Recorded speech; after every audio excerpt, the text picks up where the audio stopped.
The Apple iPhone 13 is going to be the best iPhone we've ever seen, and I'll be sharing the details right after this.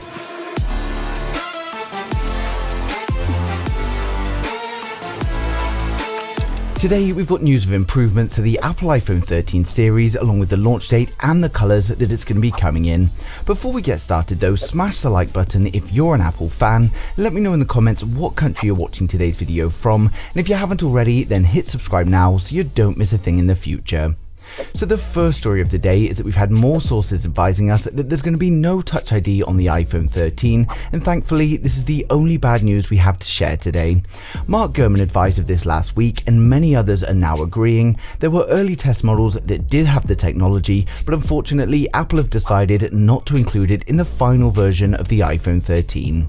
Now Mark Gurman has also advised in his latest Power On newsletter that the iPhone 13 is going to feature an always-on display, and this allows you to see details such as time, date and other notifications on the display when the phone is turned off.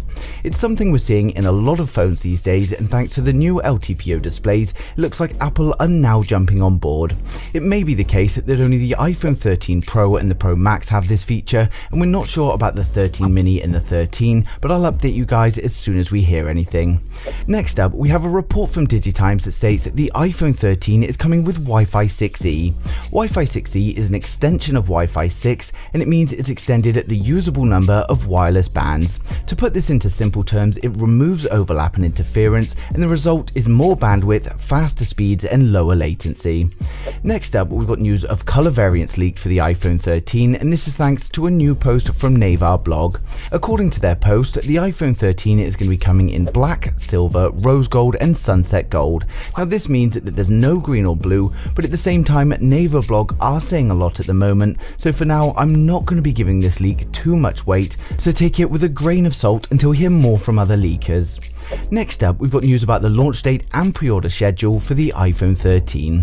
Leaks Apple Pro published a tweet, and according to him, the launch is going to be in week 37, and this puts it on Tuesday the 14th of September, which was always a likely candidate for the iPhone 13 launch. According to him, the pre-orders are going to be going live on the 17th of September, and shipping is going to start on the 24th. So great news overall, and we already know that Apple are ramping up production of the iPhone 13. They're producing more of them than last year, and this is in anticipation of higher sales. In a time where people are struggling for components, it seems Apple have been prepared, and they've used their priority status with factories to ensure that they do meet consumer demand.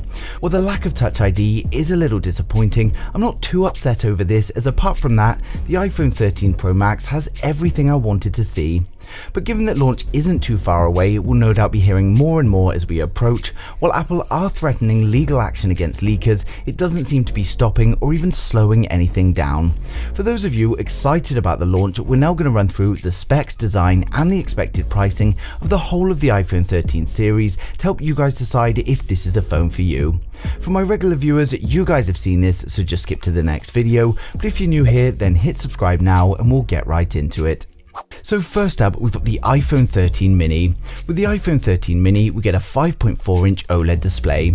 It's expected to have a 2340 by 1080 resolution, and this gives us 465 pixels per inch, but it's only going to be a 60Hz display. On the front, we get a notch that's going to house the selfie camera and Face ID, and on the back, we get a dual camera setup with a wide and an ultra-wide camera. It will of course be powered up by the new A15 Bionic, and it's expected to come with 4GB of RAM and a choice of 64, 128 or 256 storage. It's coming with a 2406 mAh battery with at least 20-watt fast charge, and it will support wireless charging. We get Bluetooth, 5G and Wi-Fi 6, and the phone is of course going to ship with iOS 15. I'm expecting the iPhone 13 mini to start from around $700, but I'll update the price as soon as we get an accurate leak. Next up, we get the standard iPhone 13. With the iPhone 13, we get a 6.1-inch OLED display. It's expected to have a 2532 by 1170 resolution, and this gives us 460 pixels per inch, but again, it's only a 60Hz display. On the front, we get a notch to house the selfie camera and the Face ID, and on the back, we've got a dual camera setup with a wide and an ultra-wide camera. It will of course be powered by the new A15 Bionic, and we get 4GB of RAM and a choice of 64, 128 128 or 256 storage. It's coming with a 3095 mAh battery with at least 20 watt fast charging, and again it does support wireless charging. We get Bluetooth, 5G and Wi-Fi 6, and the phone is going to ship with iOS 15. I'm expecting the iPhone 13 to start from $800, but again I'll